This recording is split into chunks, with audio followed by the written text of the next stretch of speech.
Bonsoir tout le monde.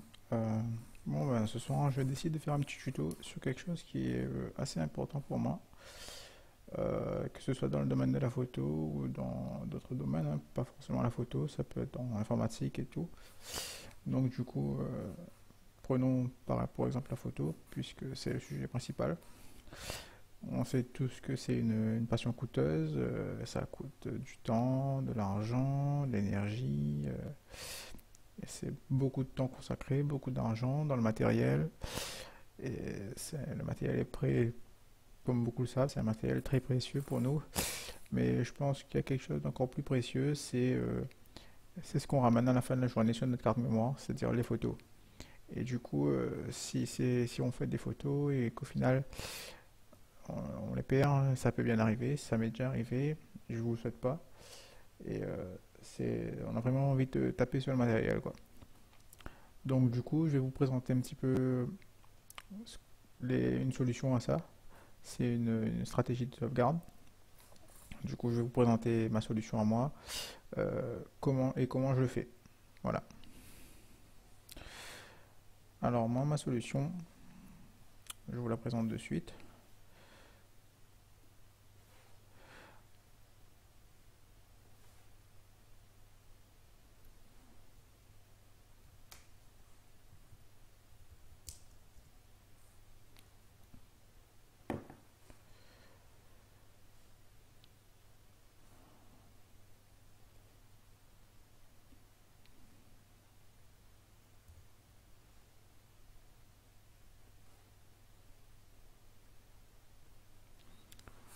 Alors, ma solution.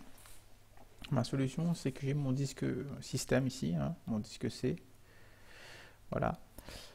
Sur ce disque, j'ai d'une part mes applications. Tout ce qui dit Photoshop, Lightroom et tout. Et j'ai mon catalogue Lightroom. Alors pourquoi j'ai mon catalogue Lightroom sur mon disque C? Parce que mon disque C déjà c'est mon disque système, donc c'est là le disque où l'accès sera le plus rapide, et c'est un SSD surtout. Du coup, toutes mes images qui seront cataloguées, tous les aperçus, Lightroom, ils vont y accéder beaucoup plus rapidement. Ensuite, euh, pour le stockage de mes fichiers RAW, j'ai un disque externe. Ici, je l'appellerai 1. Sur ce disque, j'ai bien évidemment mes photos, classées par année. Voilà. Et aussi une copie du catalogue Lightroom qui est sur mon C ici. Donc du coup, ce dossier-là, ce dossier qui contient tous mes catalogues, il est copié sur mon premier disque externe. Et j'ai un second disque externe ici, que j'appellerai 2, qui contient exactement la même arborescence que le disque 1. Du coup, ce disque-là est égal à ce disque-là et inversement. Enfin, inversement, non, pas totalement. Vous verrez tout à l'heure pourquoi. Du coup, ma stratégie, c'est que je sauvegarde mon catalogue une première fois ici, sur mon disque 1, et une deuxième fois ici, sur mon disque 2. Mes photos sont sauvegardées, elles, une seule fois. Donc, la source, elle est ici, et elles sont sauvegardées sur mon disque 2 ici. Voilà. Je peux vous le montrer directement. Mon catalogue Lightroom, il est là, sur mon disque C. Lightroom, catalogue, et j'ai tous mes catalogues ici. Ce dossier catalogue là, il est présent sur mon disque 1 ici et sur mon disque 2 ici aussi. Du coup, ça c'est arrangé. Du coup, je sais pas. Voilà. Mes photos aussi sont là et mes photos sont là. Voilà.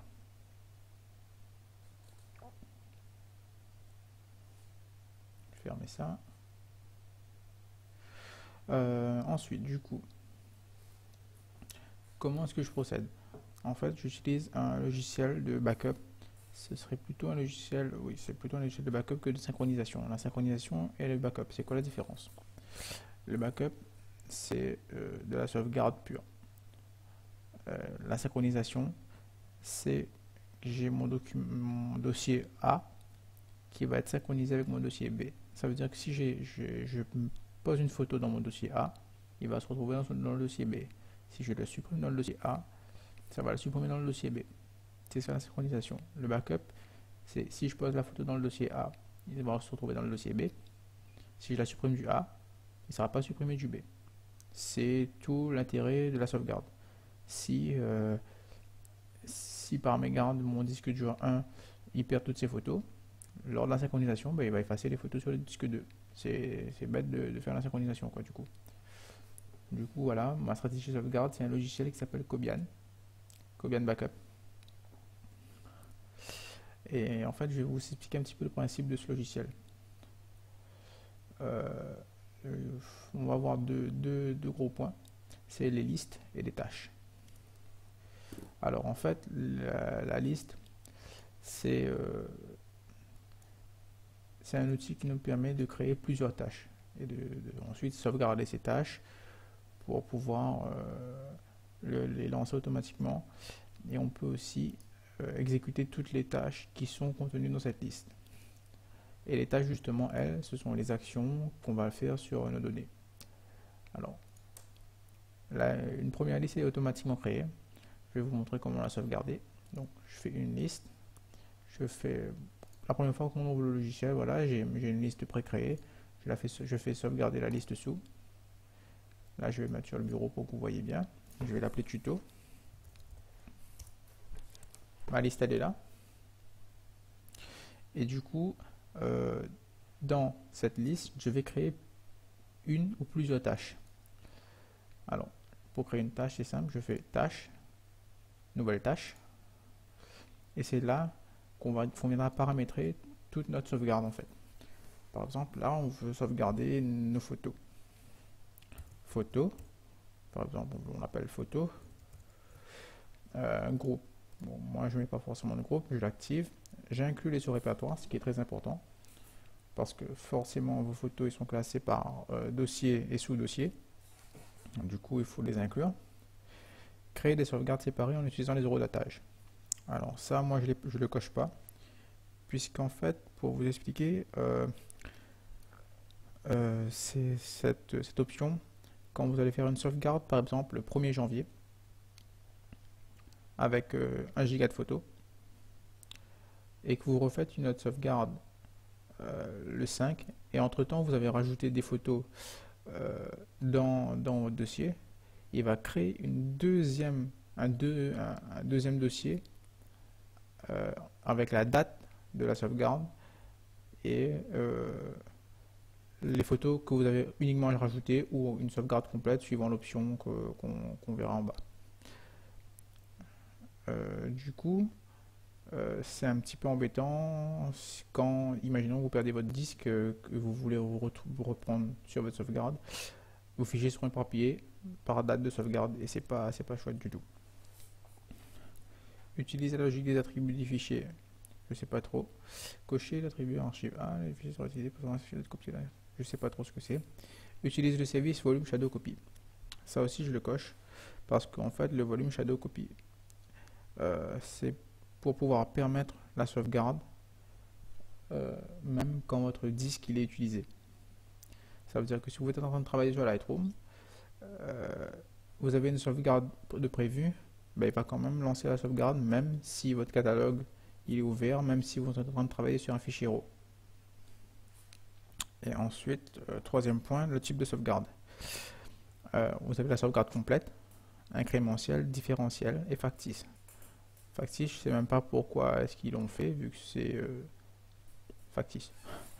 Alors moi, j'utilise la sauvegarde incrémentielle. Je vais vous expliquer un petit peu c'est quoi les différents types de sauvegarde. La sauvegarde complète, en fait, imaginons que vous planifiez une sauvegarde tous les dimanches. Le premier dimanche, vous faites une sauvegarde complète. Dans tous les cas, absolument tous les cas, vous allez commencer par une sauvegarde complète. Donc le premier dimanche, vous faites une sauvegarde complète. votre semaine se déroule tranquillement. Vous avez fait un shoot, deux shoots, vous rajoutez vos photos à vos dossiers. Le dimanche qui arrive, une sauvegarde est planifiée. Il va dans ce cas-là refaire une sauvegarde complète. Ça veut dire que vous aurez un dossier avec toutes vos photos. Le dimanche suivant, vous aurez un autre dossier avec encore toutes vos photos, plus les nouvelles photos. Donc ça va. Si vous avez un fichier, un dossier de 1 Tera de photos, ben, si vous sauvegardez, faites une sauvegarde complète toutes les semaines, ben, dans ce cas-là, soit vous supprimez chaque semaine la sauvegarde antérieure, ou soit il vous faut un très gros disque parce que en un mois, vous aurez bouffé 4 Tera. À raison de 4 sauvegardes par mois. Une sauvegarde par semaine. La sauvegarde incrémentielle, moi c'est celle que j'utilise. Je la trouve très pratique. Pour moi c'est la meilleure sauvegarde. La sauvegarde incrémentielle en fait, c'est, comme je vous ai dit, ça commence toujours par une sauvegarde complète. Le dimanche, vous avez fait votre sauvegarde complète. Vous allez faire vos shoots dans la semaine. Vous rajoutez vos photos à vos catalogues. Et le dimanche suivant où la sauvegarde est programmée, ben là, il va faire la différence et il va voir uniquement, il va sauvegarder uniquement les nouveaux fichiers que vous avez modifiés ou ajoutés à votre dossier.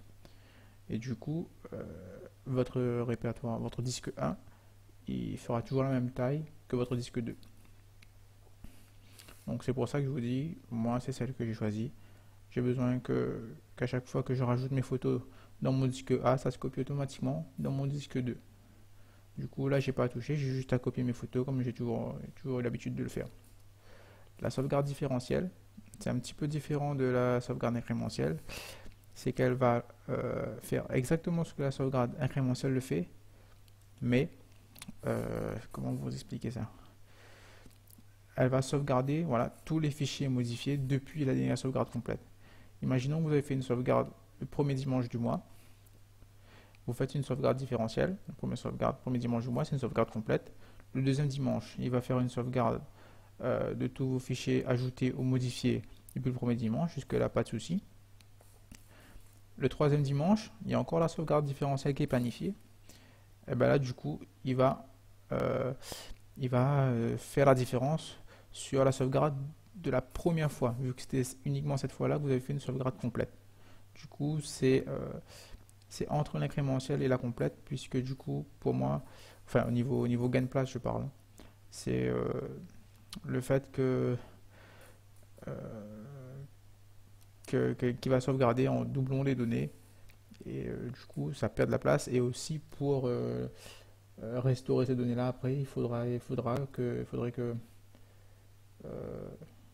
comment vous expliquer? Non, pour restaurer, il n'y aura pas trop de soucis. Non, je me suis trompé. Donc voilà. Ensuite, voilà, donc du coup, là, on a programmé ça pour une sauvegarde incrémentielle. Ici, je vais chercher les fichiers que je vais sauvegarder et la destination où est-ce que je vais les sauvegarder. Alors, j'ai créé un petit dossier ici sur mon bureau, mes photos de vacances. On prendra ça, par exemple, comme le disque 1. On va rajouter des documents à l'intérieur. Je ne sais pas, je vais prendre photo, voilà. 2014, web, landscape. Alors, mon disque dur a été arrêté. Voilà, web. Et imaginons que je rajoute voilà, le dossier contemplation. Je rajoute le dossier carrément. Et ces trois photos là. Voilà. Du coup, j'ai mon disque dur avec mon dossier. On va même créer un sous-dossier. Voilà. L'architecture, c'est un petit peu comme on a l'habitude de voir. Du coup, on a nos photos, nos dossiers, nos sous-dossiers. Voilà. Et ce que je veux, c'est qu'il aille sauvegarder ça dans backup de mes vacances. Bien sûr, là je le fais avec les dossiers, mais c'est tout à fait possible de le faire avec vos disques durs externes et même sur un serveur FTP. Alors, du coup là, je vais lui dire comme source d'aller cherchez ce dossier-là, du coup, source, ajouter, fichier. Du coup, là, vous voyez, vous pouvez soit choisir un fichier, soit un répertoire, soit un partage FTP. Alors, là, on va choisir un répertoire. On va aller sur le bureau, mes photos de vacances. C'est ce dossier-là que je veux sauvegarder. Je fais OK. Et où est-ce que je veux le sauvegarder? Dans backup de mes vacances. Du coup, la destination, je fais ajouter un répertoire. Et je repars ici. Backup de mes vacances. OK. Là, je crois qu'il va créer un dossier mes photos de vacances dans backup de mes vacances. Dans ce cas-là, non. Ah, je sais plus, il faudra voir. Voilà. Destination I, ça on n'en a pas besoin. Du coup, il va copier, faire une sauvegarde incrémentielle de ce dossier-là dans ce dossier-là. Ces icônes, vous me faites chier. Ok. Voilà. Du coup, maintenant, passons à la planification. On peut faire une planification hebdomadaire. Alors, une seule fois, quotidiennement, hebdomadaire, mensuel, annuel, cyclique, manuellement au démarrage. Moi, ce que je vous conseille déjà, c'est de le faire une seule fois pour faire des tests. Du coup, vous faites une seule fois et vous le lancez manuellement. Du coup, vous ne vous occupez pas de l'heure pour le moment. Ensuite, les prochaines options, c'est selon vos besoins, mais moi, je les ai pas activés. Pas de cryptage, pas de compression. Voilà, les cryptages, vous pouvez l'utiliser si vous faites des sauvegardes ailleurs que chez vous ou quelque chose comme ça. Donc voilà. Là, si je fais OK, ma tâche est créée. Il me dit bien que j'ai un dossier de 18,6 mégas à sauvegarder. Et si j'exécute cette tâche, alors OK, là il lance la sauvegarde. Une nouvelle sauvegarde a commencé. Nombre de tâches en file d'attente, une seule. Vous avez une notification comme quoi la sauvegarde a démarré. Donc là, il va faire sa sauvegarde.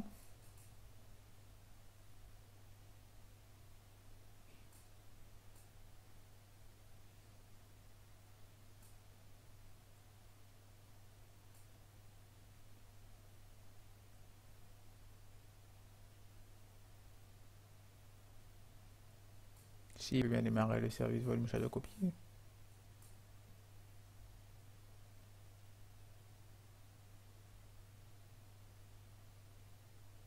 Voilà, la sauvegarde a été faite. Du coup, si on va comparer nos deux dossiers, backup de mes vacances, voilà. Dans backup de mes vacances, on a ce dossier-là, mes photos de vacances, dans lequel on a bien nos dossiers et nos sous-dossiers, avec tous les fichiers. Et comme je vous avais dit qu'on faisait un backup incrémentiel, on va rajouter des fichiers à l'intérieur. Imaginons que je prenne voilà ça, je vais dans 2015 web et que je rajoute ces quatre photos là. Voilà, je crée un nouveau dossier 2015 et je les mets ici. Ça, c'est bien le dossier d'origine, hein. On est d'accord. Voilà, desktop, bien bureau, c'est bien le dossier d'origine. Je relance ma sauvegarde. OK.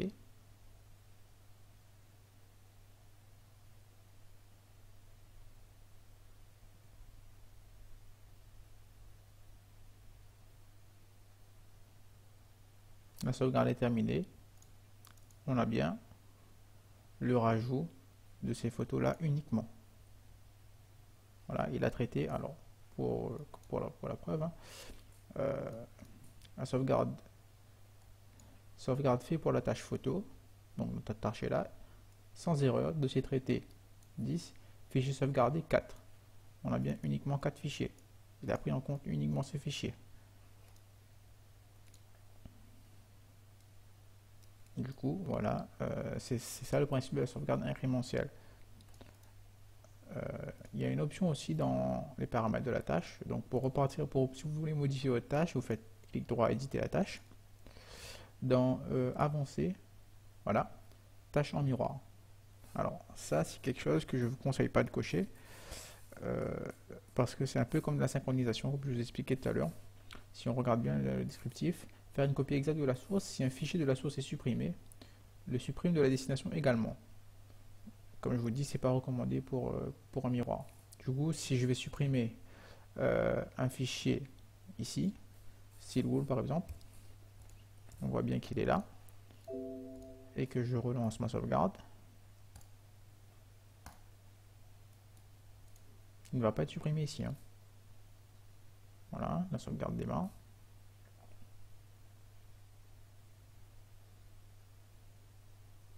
Voilà. Dossier traité 9, fichier sauvegardé 0. Ici, il est toujours pas. Je réactualise F5. Hein, et il est toujours ici. Donc, c'est pour ça que je vous disais, c'est le principe de la sauvegarde. Pour si vous avez supprimé les dossiers accidentellement ou même volontairement, vous pouvez toujours revenir. Et ensuite, si vraiment vous êtes sûr de plus vouloir cette photo parce que c'est votre petite soeur ou votre tonton en string, je sais pas moi. Hein. Bref, voilà, chacun ses problèmes. Vous pouvez la supprimer définitivement à la main sur votre disque 2. Donc voilà, je pense que j'ai fait un petit peu le tour. Donc oui, voilà, oui, j'ai fait le tour. Je vais vous montrer un petit peu moi mes sauvegardes. Ouvrir une liste. Voilà, du coup, voilà mes sauvegardes. J'ai ma sauvegarde incrémentielle pour mes photos avec une taille totale de 1,24 Tera. Je crois que ça fait un peu plus par contre. Je sais pas pourquoi. Oui, je crois que ça fait un peu plus. Non, non, ça fait bien ça.